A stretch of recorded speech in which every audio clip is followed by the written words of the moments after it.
जय श्री राम। तो प्रभु श्री राम के प्रिय भक्तों, आज श्री रामचरितमानस का अग्रिम भाग लेकर हम आपके सामने उपस्थित हुए। तो जहां पर छोड़ा था उसके आगे से प्रारंभ करते हैं। नील सरोरुह श्याम तरुण अरुण बारिज नयन, करौ सुममोर धाम सदा क्षीर सागर शयन। जो नील कमल के समान श्याम वर्ण है, पूर्ण खिले हुए लाल कमल के समान जिनके नेत्र हैं, और जो सदा क्षीर सागर में शयन करते हैं, ऐसे प्रभु श्री नारायण मेरे हृदय में निवास करें। प्रभु की छवि का वर्णन है, उनके स्वरूप का वर्णन है और उनका आवाहन है कि प्रभु आप हमारे हृदय में आकर के रहें। कुंद इंदु समदेह कुमार रमन करुणामयन, जाहि दीन परमेह करौ कृपा मर्दनमयन। जिनका कुंद के पुष्प और कपूर के समान गौरवर्ण अंग है, क्षमा करें, चंद्रमा के समान गौरवर्ण अंग है, जो पार्वती जी के प्रियतम और दया के धाम हैं, जिनका दीनों पर स्नेह है, वे कामदेव का मर्दन करने वाले श्री शिव जी मेरे हृदय में निवास करें। यहाँ पर भोलेनाथ जी का वर्णन है, उनकी छवि का वर्णन है और उनका भी आवाहन है कि भोलेनाथ जी आकर के मेरे हृदय में निवास करें। आगे के जो दोहे और चौपाइयां हैं, उनमें गुरुपद की महिमा का वर्णन किया गया है। गुरुपद की महिमा को समझे उससे पहले संक्षिप्त में ये समझ लेते हैं कि वास्तव में गुरु माने होता क्या है। ठीक, गुरु अंधकार से प्रकाश की ओर ले जाने वाली चेतना को कहते हैं। अब ये चेतना विभिन्न स्वरूपों में हो सकती है। हो सकता है जिसे हम सजीव कहते हैं उस रूप में हो, संभव है कि जिसे हम निर्जीव कहते हो उस रूप में भी हो, दोनों रूपों में हो सकती है। सजीव रूप में तो मनुष्य हो गया, अन्य प्राणी भी हो सकते हैं मनुष्य के अतिरिक्त, और निर्जीव में ये हमारे जो पूजनीय ग्रंथ हैं, ये ग्रंथ गुरु के रूप में है। तो ये गुरु जो है सजीव और निर्जीव दोनों ही चेतनाओं में हो सकते हैं। अब समझते हैं कि गुरु वास्तव में क्या पदार्थ है, पदार्थगत शरीर है या कुछ और है। तो गुरु कहते हैं चैतन्यता के ज्ञान के प्रवाह को। जो चैतन्य तत्व है उसके द्वारा जो ज्ञान प्रवाहित हो रहा है, उस ज्ञान के प्रवाह को गुरु कहते हैं। वो प्रवाह जब किसी पदार्थ में आकर सन्निहित हो जाता है और वो ज्ञान उस पदार्थ को निमित्त बनाकर अन्य पदार्थों को जागृत करता है, उन्हें भ्रमों से निवृत्त करता है। वही ज्ञान जब किसी मनुष्य के शरीर में आके रुकता है तो हम उसे गुरु कहते हैं। किसी अन्य शरीर में भी यदि आकर रुकता है, जैसे कागभुसुंडी जी महाराज है ना, काग थे, कौवा थे, किंतु वही ज्ञान, वही भक्ति उनके हृदय में आकर ठहर गई तो वे गुरु हो गए गरुड़ जी महाराज के लिए। वही ज्ञान यदि इस प्रकार से पदार्थ रूपी पुस्तक में आकर ठहर गया तो ये ग्रंथ बन गए, ये हमारे लिए गुरु समान हो गए। तो गुरु किसी शरीर या किसी पदार्थ का नाम नहीं है, गुरु चैतन्यता के ज्ञान प्रवाह का नाम है।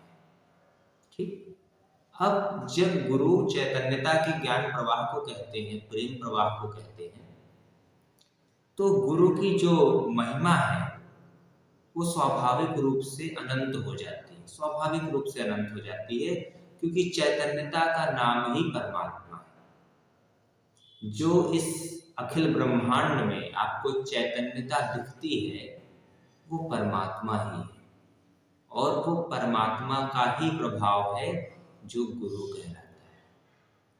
अब जब आप समझ गए हैं कि गुरु वास्तव में क्या है, आप समझते हैं कि गुरु की महिमा क्या है, और उसको संक्षिप्त रूप में, बड़े ही संक्षिप्त रूप में महात्मा तुलसीदास जी ने वर्णित किया है। बंदौ गुरुपद कंज कृपा सिंधु नर रूप हरि, महामोह तम पुंज जासु बचन रवि कर निकर। मैं उन गुरु महाराज के चरण कमल की वंदना करता हूँ जो कृपा के समुद्र और नर रूप में श्रीहरि है, और जिनके वचन महामोह रूपी घने अंधकार के नाश करने के लिए सूर्य किरणों के समूह हैं। कह रहे हैं, मैं उन गुरु महाराज के चरण कमलों की वंदना करता हूँ जो कृपा के समुद्र हैं और नर रूप में श्रीहरि ही है।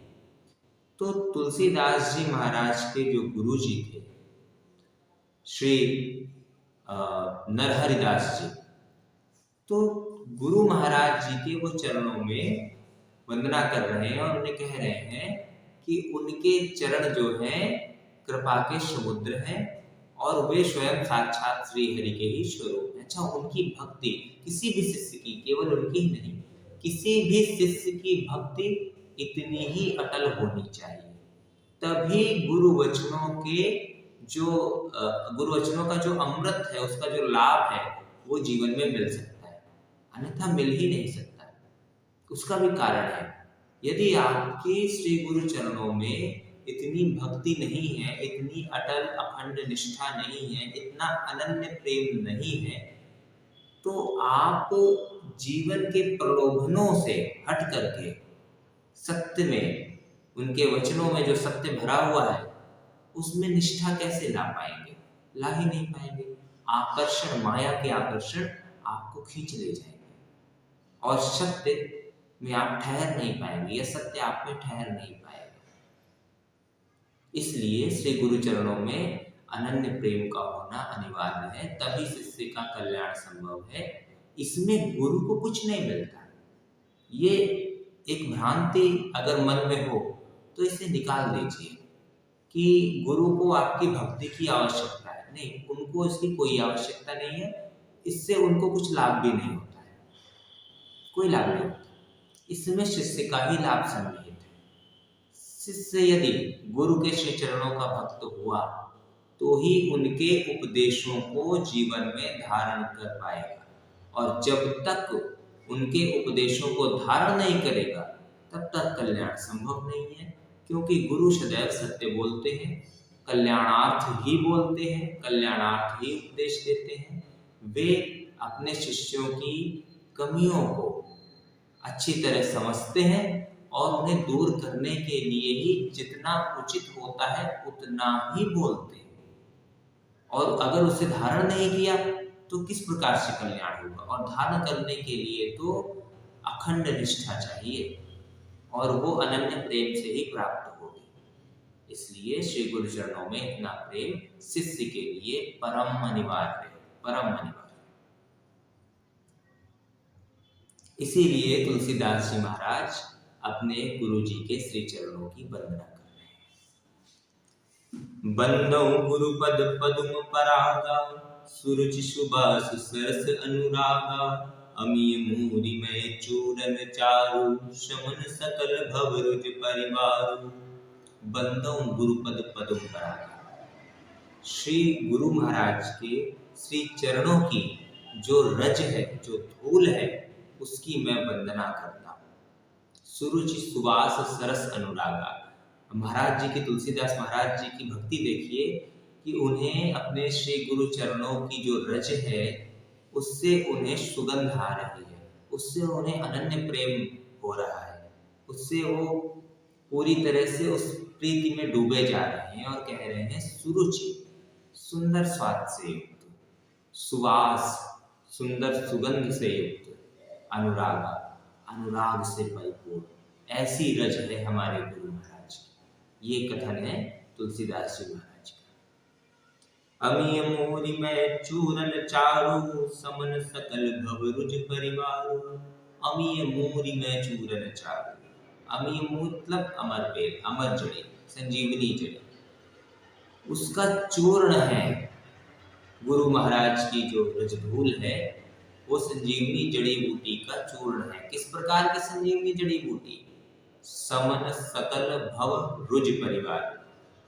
जो ये भवरोग हैं, संसार के जो भवरोग हैं, ये जितने विकार हैं, काम क्रोध मद लोभ मत्सर मोह, ये सभी ये रोग हैं इस संसार के, और इनका उपचार गुरु महाराज की चरण धूल। क्यों? क्योंकि जब आपकी इतनी प्रतीति होगी, इतनी प्रीति होगी उनके श्री चरणों में, तो आप जैसे ही उनकी धूल को अपने मस्तक से लगाएंगे, वैसे ही आपका पूरा का पूरा स्वभाव, पूरा का पूरा मस्तिष्क केंद्रित हो जाएगा श्री गुरु महाराज पर। और जैसे ही पूरा का पूरा मस्तिष्क श्री गुरु महाराज पर केंद्रित होगा, उनके उपदेश स्मरण हो आएंगे। और जैसे ही उनके उपदेश स्मरण हो आएंगे, आप जहां भटक रहे होंगे विकारों के भंवर जाल में, आप तत्क्षण विकारों की पकड़ से, जकड़ से बाहर आ जाएंगे। आप वैसा निर्णय नहीं करेंगे जो विकारों को बल दे, जो अधर्म को विजयी बनाए, अन्याय को विजयी बनाए। कुकर्मों से आपकी निवृत्ति हो जाएगी, क्योंकि आपको गुरु महाराज के उपदेश याद आ जाएंगे, स्मरण हो आएंगे। सुकृति संभुतन विमल विभूति, मंजुल मंगल मोद प्रसूति। जन मन मंजू मुकुरमल हरणी, किए तिलक गुण गण वश करनी। वह रज सुकृति पुण्यवान पुरुष रूपी शिव जी के शरीर पर सुशोभित निर्मल विभूति है। शिव जी के शरीर पर सुशोभित निर्मल विभूति है। ये उपमा इसलिए दी है क्योंकि श्री शिव जी को आदि गुरु कहा गया है। आदि गुरु, ये जो गुरु शिष्य की परंपरा चली है, ये शिव जी के ही प्रारंभ हुई है, और उन्हें आदि गुरु इसीलिए कहा गया है। ज्ञान के मूल स्रोत पर ब्रह्म है, परमात्मा है। मंजुल मंगल मोद प्रसूति, सुंदर कल्याण और आनंद की जननी है। जो गुरु चरणों की धूल है, या शिव जी के चरणों की जो धूल है, वो मंजुल मंगल मोद प्रसूति, वो कल्याण और आनंद की जननी है। ये तो आप समझ ही गए होंगे कि कल्याण उपदेश से ही होगा, और जब कल्याण होगा तो कल्याण का अर्थ ही है कि आपका अंतःकरण परम आनंद में डूब जाएगा। उसी को कल्याण कहते हैं। यदि आप चिंता युक्त हैं, यदि आप व्यथा में हैं, तो इसका अर्थ ये है कि अभी आपका कल्याण हुआ नहीं है। यदि आप व्यथा में नहीं हैं, परमानंद में हैं, तो आपका कल्याण समझो हो रहा है। हाँ, सुख और परमानंद में अंतर रखना। सुख को परमानंद समझ के ये भूल मत कर लेना कि मेरा कल्याण हो गया, मेरा कल्याण हो गया, ये सुख को मत समझ लेना। यदि आपका सुख, यदि आपके अंदर की प्रसन्नता अकारण है, तो समझिए आनंद है। यदि उस प्रसन्नता के पीछे कोई कारण है, कोई भी कारण हो, सूक्ष्म हो, स्थूल हो, विराट हो, यदि कोई कारण है, तो इसका मतलब फिर वो कल्याण नहीं है, वो आनंद नहीं है। आनंद तो अकारण उत्पन्न होता है, निरंतर उत्पन्न होता है, अथाह होता है, उसकी कोई सीमा नहीं होती है, उसे कोई खंडित नहीं कर सकता, उसे कोई बाधित नहीं कर सकता है। आनंद ऐसा होता है। आनंद बस उठता रहता है, लहरें उठती रहती हैं आनंद की। परमात्मा के प्रति अनन्य प्रेम उठता रहता है, स्वतः उठता रहता है। उसके लिए अलग से कोई विधि विधान नहीं करना पड़ता कि अलग से माला लेके बैठनी पड़ जाए तब आनंद उठेगा, या अलग से कुछ करना पड़ जाए तो आनंद उठेगा। आनंद निरंतर उठता है। हाँ, उस आनंद तक पहुंचने के लिए हो सकता है कि आपको माला लेकर बैठनी पड़ जाए। उस आनंद तक एक बार पहुंचने के लिए हो सकता है आपको बहुत से विधि विधान अपनाने पड़ जाए, साधन अपनाने पड़ जाए, पर यदि एक बार पहुंच गए तो फिर वो अकारण आपको प्राप्त होता है, निरंतर प्राप्त होता है। तभी कल्याण समझना कि अब कल्याण हुआ। और उसी आनंद की बात यहाँ तुलसीदास जी महाराज कर रहे हैं। जन मन मंजू मुकुर मल हरनी, किए तिलक गुण गन वश करनी। भक्त के मन रूपी सुंदर दर्पण के मैल को दूर करने वाली ये रजतूल। भक्त के मन में भी कभी कभी मैल आ जाता है, क्योंकि जो प्रभु की महामाया है वो परम शक्तिशाली है। प्रभु के अतिरिक्त कोई नहीं है जिसको महामाया ने परेशान न किया हो, जीता ना। ब्रह्मर्षि नारद जी जैसे प्राणी को, भक्त को, ज्ञानी को यदि महामाया विचलित कर सकती है, अपने चक्कर में डाल सकती हैं, उन्हें भ्रमित कर सकती हैं, तो आम मनुष्यों की बात ही क्या की जाए। इसलिए भक्त के मन में भी मैल आ जाता है, और जब मैल आता है तो उसको दूर करने के लिए गुरु ही एकमात्र साधन है। गुरु के ही उपदेश एकमात्र साधन है, और गुरु के उपदेशों का स्मरण हो आए, इसके लिए गुरु के श्री चरणों की जो रजधूल है, उस रजधूल का होना आवश्यक है। वो रजधूल यदि आपके पास है, उस रजधूल का यदि स्मरण हो आया, यदि उस रजधूल के संसर्ग में आ गए, तो आप गुरु के मुख से, श्रीमुख से जो बातें हुई हैं, जो उपदेश हुए हैं, जो कथाएं सुनी हैं, जो प्रसंग सुने हैं, वो भी स्मरण हो आएंगे, और आप माया के भंवर चक्र से तत्क्षण बाहर आ जाएंगे। किए तिलक गुण गण वश कर। जब आप गुरु चरणों की रजधूल से तिलक करते हैं तो सभी गुणों को वो वश में कर लेती है। सभी गुणों को, सद्गुण हो चाहे दुर्गुण हो। दुर्गुण वश में हो जाते हैं तो दूर रहते हैं, सद्गुण वश में हो जाते हैं तो हृदय में स्थापित हो जाते हैं। इसलिए गुरु चरणों से तिलक अवश्य करना चाहिए। श्री गुरुपद नख मणिगन ज्योति, सुमिरत दिव्य दृष्टि ही होती। गलन मोह तम सो प्रकाशु, बड़े भाग आवै जाशु।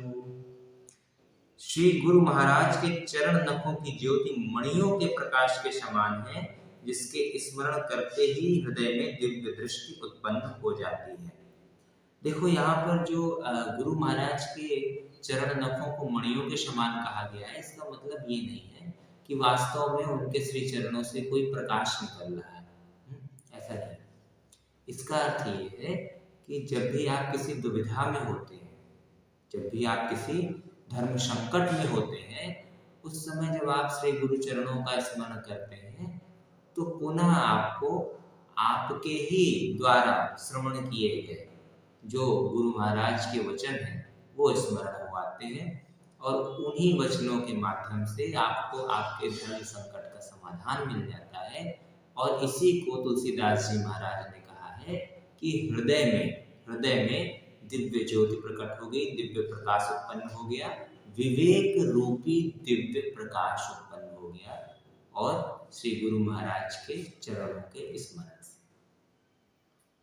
दलन मोह तम सो प्रकाशु, बड़े भाव आवै जाशु। वह प्रकाश अज्ञान रूपी अंधकार का नाश करने वाला है, वह जिसके हृदय में आ जाता है उसके बड़े भाग्य। वह प्रकाश, प्रकाश अर्थात विवेक, वह विवेक जो है अज्ञान रूपी अंधकार का नाश करने वाला है, और विवेक जिसके हृदय में आ जाता है वो बड़े भाग्य वाला है। ये बात तो सत्य है। विवेक जिसके हृदय में उत्पन्न हो गया, नीर क्षीर विवेक, वो सचमुच में बड़े भाग्य वाला है। क्योंकि ज्यादातर आपको अविवेकी ही प्राणी मिलेंगे, बड़े कम, बड़े ही दुर्लभ हो गए हैं विवेकी प्राणी, बड़े दुर्लभ। आजकल के वर्तमान समाज में तो बहुत ही अधिक दुर्लभ हो गए हैं।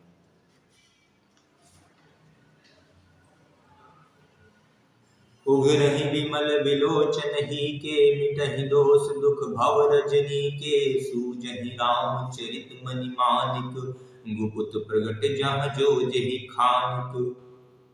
उसके हृदय में आते ही हृदय के निर्मल नेत्र खुल जाते हैं और संसार रूपी रात्रि के दोष दुख मिट जाते हैं।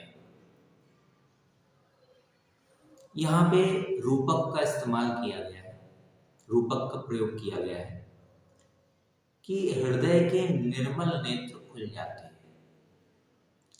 हृदय में नेत्र तो होते नहीं, तो फिर किन नेत्रों की बात हो रही है? हृदय में नेत्र होते हैं और उन नेत्रों का नाम है विवेक और विश्वास।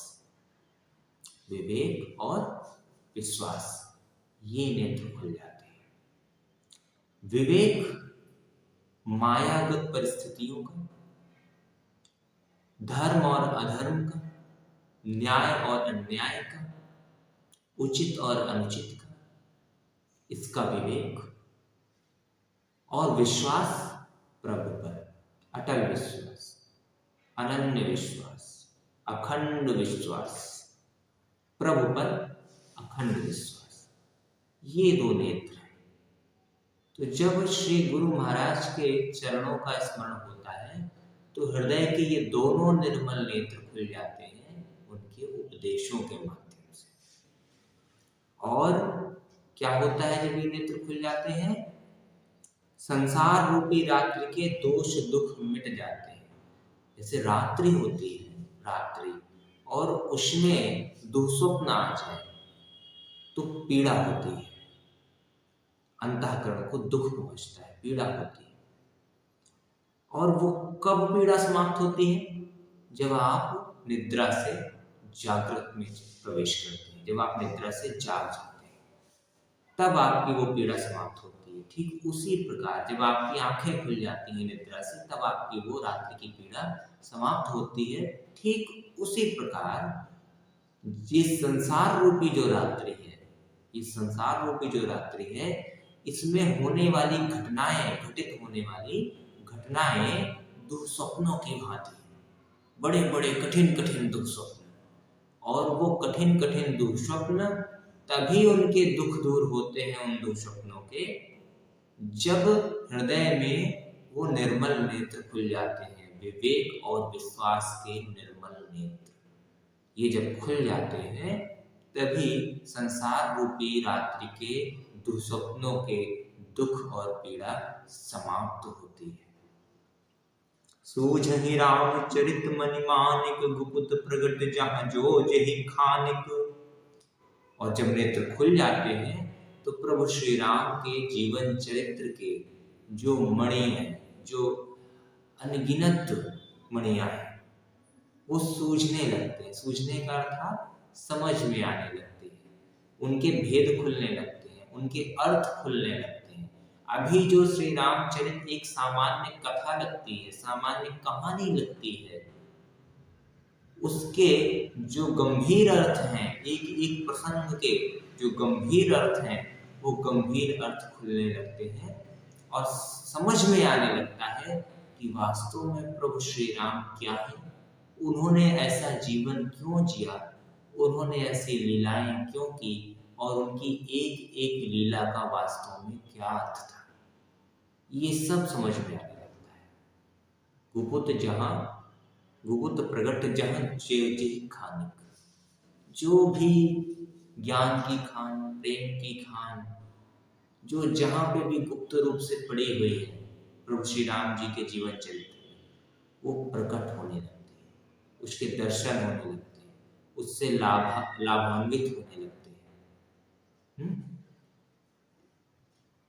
जथा सुवंजन अंजिद्रग, साधक सिद्ध सुजान, कौतुक देखत शैल बन भूतल भूरि निधान।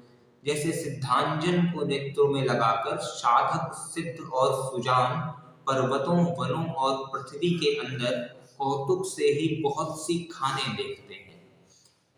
सिद्धांजन एक होता है साधारण अंजन, साधारण काजल, और एक होता है सिद्ध अंजन।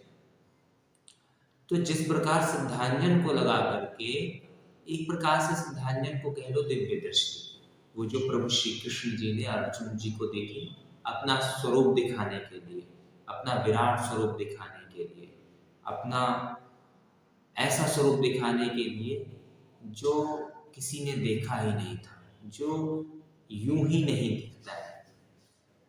तो उसी प्रकार की दिव्य दृष्टि जो है, ज्ञान रूपी दिव्य दृष्टि को जब लगा लेते हैं, तो जैसे सिद्धांजन को लगा करके बहुत से पर्वत, बहुत से वन, नदियां इत्यादि को एक ही स्थान से देख लेते हैं, उसी प्रकार ये जो गुरु की चरण की धूल है वो भी सिद्धांजन की तरह है। अर्थ ये नहीं है कि आप उनकी रजधूल को आंखों में लगा लें और कहें मुझे पर्वत दिखने लगेंगे। नहीं, आपको पर्वत, वन इत्यादि नहीं दिखने लगेंगे।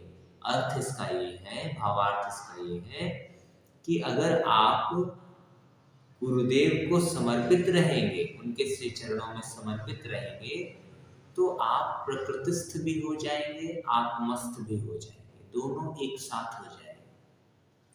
अभी आप प्रकृतिस्थ हैं, आत्मस्थ हैं, दोनों अलग अलग हैं।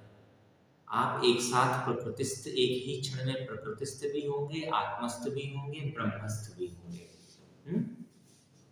ऐसा हो जाता है श्री गुरु के श्री चरणों के सानिध्य में निरंतर रहने से, भक्ति पूर्वक रहने से।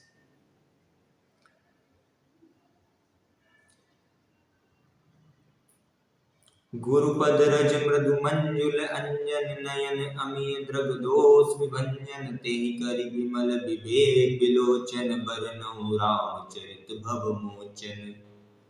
श्री गुरु महाराज के चरणों की रज कोमल और सुंदर नयनामृत अंजन है, जो नेत्रों के दोषों का नाश करने वाला है। अर्थ वही विवेक से है।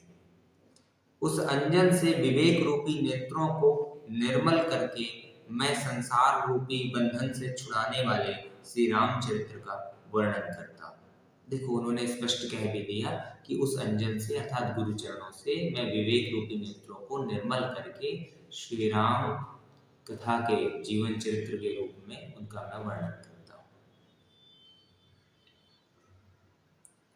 इसके आगे की जो चौपाइयां और दोहा हैं, वो संत समाज, साधु समाज की वंदना और उनके गुणों का वर्णन है।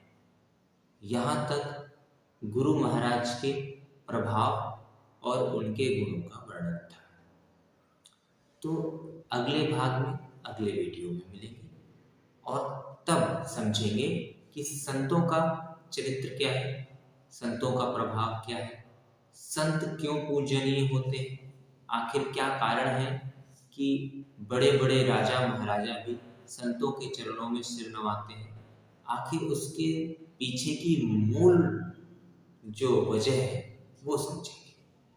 तब तक के लिए आप सभी लोग अपने गुरु महाराज के श्री चरणों का ध्यान करके और उनके द्वारा दिए गए उपदेशों का स्मरण करके अपने जीवन को संचालित कीजिए और अपने जीवन को सार्थक बनाइए, सहज बनाइए और प्रभु के प्रेम में डूब जाइए। जय श्री राम।